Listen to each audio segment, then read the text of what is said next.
Hey mamas, welcome or welcome back to my channel. If you're new here, I'm Danielle Naomi.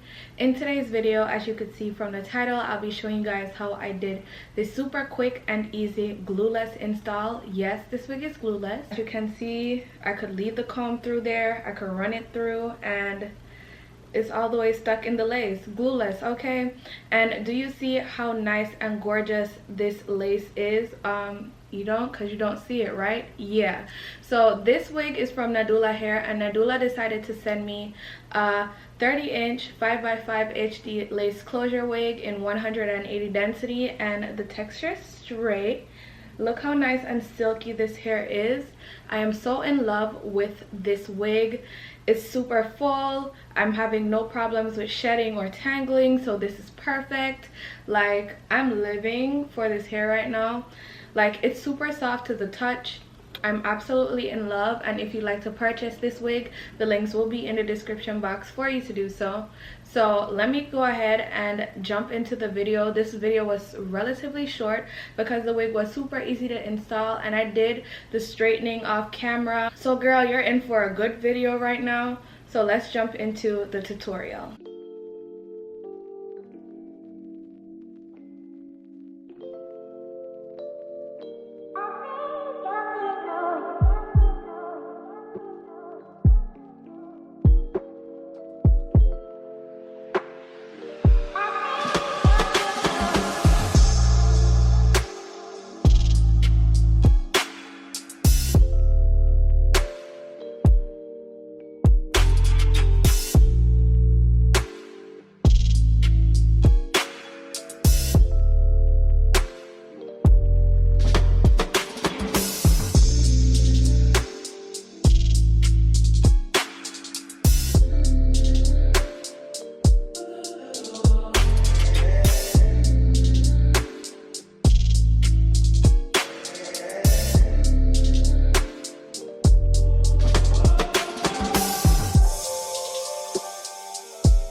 Okay, so I am back, you guys, and this is the finished look. So this wig is from Nadula, and they sent me their 5x5 HD lace closure wig. It is in 180 density and 30 inches. So I'm further back than usual because I needed to show you guys all of these inches, if not all, most. This is 180 density worth of 30 inches, so it is actually super full. I'm very surprised because usually when you see 180 density and 30 inches it gives thin, but girl, this hair is super duper full, okay? And not only was it really easy to straighten, it straightened silky. Like, this was so perfect, and I did not use any products to straighten this hair but the straightener, and the most I did was like 3 passes on each section that I straightened, and girl, 10 out of 10. Okay, Nadula, you did that, because when I tell you this hair is unlike any other that I've ever felt, like, this is some really good quality hair. So I do encourage you guys to get your hands on this wig because not only is it good quality, it is also super duper affordable. So definitely don't forget to check the links in my description box if you'd like to purchase this wig or any other wig from Nadula's website, because they have a variety. Okay, and yeah, that is pretty much it for today's video. Thank you so much to Nadula for sending me this gorgeous wig. I absolutely love it, and without further ado, I will see you all in my next one. Bye, babes.